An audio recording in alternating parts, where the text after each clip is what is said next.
નમસ્કાર વિદ્યાર્થી મિત્રો, તક્ષશિલા વિદ્યાલય ઓનલાઈન યુટ્યુબ ચેનલમાં આપનું હાર્દિક સ્વાગત છે. ધોરણ 3 વિષય આસપાસ, જેમાં પ્રકરણ 14 આપણો ખોરાક. તો આપણા ખોરાકની અંદર આપણે આગળના વિડીયોની અંદર અભ્યાસ કરી ચૂક્યા, જેમાં પાના નંબર 96 ઉપર આપેલ પ્રશ્ન પૂછો અને લખો. તો અહીં કેટલાક કામ જણાવેલ છે. તમારા ઘરમાં અને તમારા મિત્રોના ઘરમાં તે કામ કોણ કરે છે તે પૂછો અને નોંધ કરો. તો તમે પણ યાદીમાં બીજા કયા કામ ઉમેરી શકો છો એની પણ નોંધ કરો.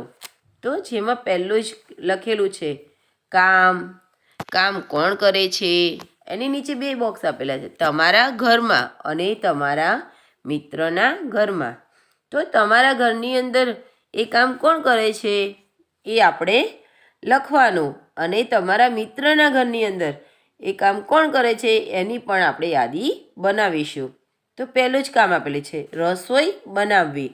તો તમારા ઘરની અંદર રસોઈ કોણ બનાવે છે? તો મમ્મી. તો દરરોજ એ મમ્મી રસોઈ બનાવે છે. જેવી જ રીતે તમારા મિત્રના ઘરની અંદર રસોઈ કોણ બનાવે છે? તો એ પણ મમ્મી જ બનાવે છે. તમારા મિત્રની જે મમ્મી હોય એ રસોઈ બનાવે છે. પછી બજારમાં વસ્તુઓ લાવવી. તો બજારમાંથી વસ્તુઓ તમારા ઘરની અંદર કોણ લાવે છે? તો મમ્મી અને પપ્પા ઘરની અંદર જરૂરિયાતની વસ્તુઓ હોય એ બજારમાંથી લાવે છે.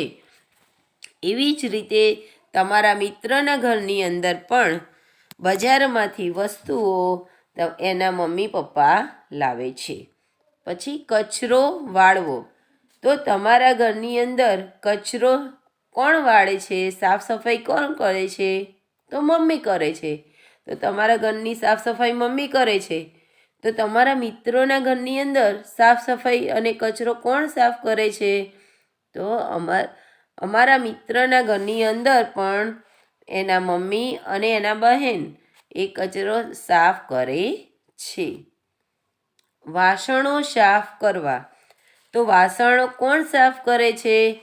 તો અમારા ઘરની અંદર વાસણો કોણ સાફ કરે છે? તો કામવાળી બાઈ. તો તમારા ઘરમાં કોણ સાફ કરે છે? તો કામવાળી બાઈ. અને તમારા મિત્રના ઘરની અંદર કોણ સાફ કરે છે? તો બહેન. તમારા મિત્રની જે બહેન છે ને એ વાસણ સાફ કરે છે. પછી પાણી ભરવું. તો પાણી ભરવું. તો તમારા ઘરમાં પાણી કોણ ભરે છે? તો પપ્પા. તમારા ઘરની અંદર પાણી કોણ ભરે છે? તો પપ્પા ભરે છે. ક્યારેક પપ્પા હાજર ના હોય તો મમ્મી પણ ભરે છે. અને તમારા મિત્રના ઘરની અંદર પાણી કોણ ભરે છે? તો મમ્મી અને બહેન. મિત્રના ઘરની અંદર કોણ પાણી ભરે છે? મમ્મી અને બહેન ભરે છે. તો હવે નીચેની 3 લાઈન ખાલી આપેલી છે. તો એમાં આપણે નવી કઈ કામ લખીશું? તો એક એવું કામ હોઈ શકે કે આ ખાનામાં આપણે લખવાનું મહેમાનોને સાચવવા. તો મહેમાનોને તમારા ઘરમાં કોણ સાચવે છે? તો ઘરના દરેક વ્યક્તિ. જ્યારે અમારા ઘરની અંદર મહેમાન આવે છે તો અમે બધા જ જણા સાથે મળીને મહેમાનોનું સ્વાગત કરીએ છીએ, તેમની જરૂરિયાતની વસ્તુઓને ધ્યાન રાખીએ છીએ અને મહેમાનોને સાચવીએ છીએ. તો તમારા મિત્રના ઘરની અંદર મહેમાનોને કોણ સાચવે છે? જેવી જ રીતે તમારા ઘરની અંદર સાચવે છે એવી જ રીતે બધા સાથે મળીને મહેમાનોને સાચવે છે. પછી 7મા નંબરના ખાનાની અંદર લખવાનું રમવું. તો તમારી સાથે કોણ રમે છે? તો મારી સાથે મમ્મી અને પપ્પા બંને જણા રમે છે.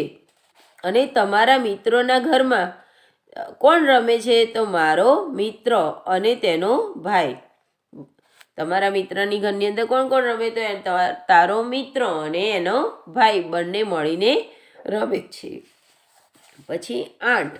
તો 8માં આપણે લખીશું ભણવાનું અને વાંચવાનું.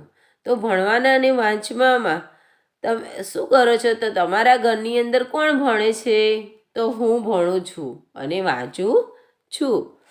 અને તમારા મિત્રના ઘરની અંદર કોણ ભણે છે? તો તમારો મિત્ર અને તેનો ભાઈ બંને જણા ભણે છે.